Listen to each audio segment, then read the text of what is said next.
केंद्रीय औद्योगिक सुरक्षा बल यानी CISF का काम है औद्योगिक संस्थानों को सुरक्षा देना, लेकिन अभी इसकी एक और भूमिका नजर आई है, वह है नकली और अवैध शराब की सप्लाई की। आप सहसा विश्वास करें या न करें, मगर बोकारो में उत्पाद विभाग की टीम ने एक ऐसा ही रहस्योद्घाटन किया है और इस सच को उजागर किया है कि CISF का बोर्ड लगाकर बोलेरो गाड़ी से शराब की अवैध तस्करी की जा रही थी। आप जानकर रह जाएंगे भौचक, लेकिन सच यही है कि एक बोलेरो थी, उस पर केंद्रीय औद्योगिक सुरक्षा बल का बोर्ड लगा था, बाकायदा सुरक्षा बल के लिए इस्तेमाल होने वाले रंगों की पट्टी लगी थी और फिर उस गाड़ी से हो रही थी शराब की तस्करी। ऐसे शराब की तस्करी जो नकली है, जिसे घर में बनाया गया है और फिर उसे बोतल में बंद कर बड़े बड़े ब्रांड के नाम पर इधर उधर सप्लाई किया जा रहा था। यह तीसरा अवसर है जो शराब माफियाओं ने अपने अलग अलग करिश्मा से शराब के निर्माण, शराब की सप्लाई और शराब के अवैध कारोबार को अंजाम दिया है और उनका अलग अलग तरह का करिश्मा उजागर हुआ है, पकड़ में आया है। अभी हाल ही में शराब माफियाओं ने शराब की सप्लाई के लिए जन वितरण प्रणाली की दुकान को माध्यम बनाया था। गोमिया इलाके में उपायुक्त के औचक दौरे के दौरान यह रहस्य खुला कि जन वितरण प्रणाली की दुकानें केवल गरीबों को अनाज ही नहीं उपलब्ध कराती है, बल्कि शराब के शौकीनों को दारू भी उपलब्ध करा रही है।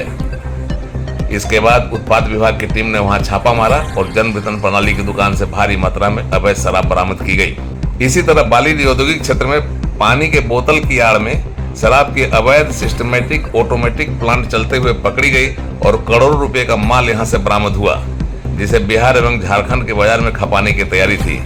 इसके अलावा शराब माफिया ने अवैध और नकली शराब की सप्लाई के लिए एक ऐसा अवैध उपाय निकाला कि किसी को शक भी नहीं हो और उनका काम बेरोक टोक चलता रहे।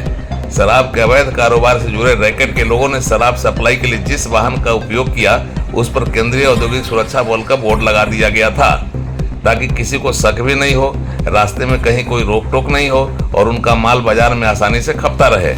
लेकिन CISF के बोर्ड लगी गाड़ी से दारू की अवैध तस्करी का भंडाफोड़ आज उत्पाद विभाग की टीम ने कर दिया और बड़े पैमाने पर शराब का जखीरा भी बरामद किया। CISF के बोर्ड लगी गाड़ी को भी जब्त कर लिया गया है। यह कार्रवाई बालीडीह औद्योगिक क्षेत्र पुलिस OP के अंतर्गत मोहनपुर में की गई। मोहनपुर में प्रदीप मंडल के घर पर उत्पाद विभाग की टीम ने छापा मारा। फिर वहां से मिले तैयार नकली शराब बोतल, लेबल एवं ढक्कन को देखते ही उत्पाद विभाग की टीम की आंखें चकरा गई। उत्पाद निरीक्षक संजीत देव के नेतृत्व में की गई छापेमारी में उत्पाद अवर निरीक्षक कृष्णा प्रजापति, दीपिका कुमारी भी शामिल थीं।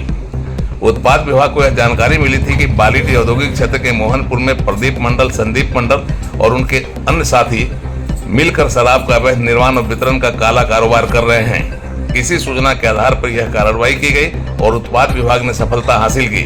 उत्पाद विभाग प्रदीप मंडल, संदीप मंडल तथा अन्य के खिलाफ उत्पाद अधिनियम की विभिन्न धाराओं के तहत मुकदमा दर्ज कर मामले की छानबीन में लग गया है।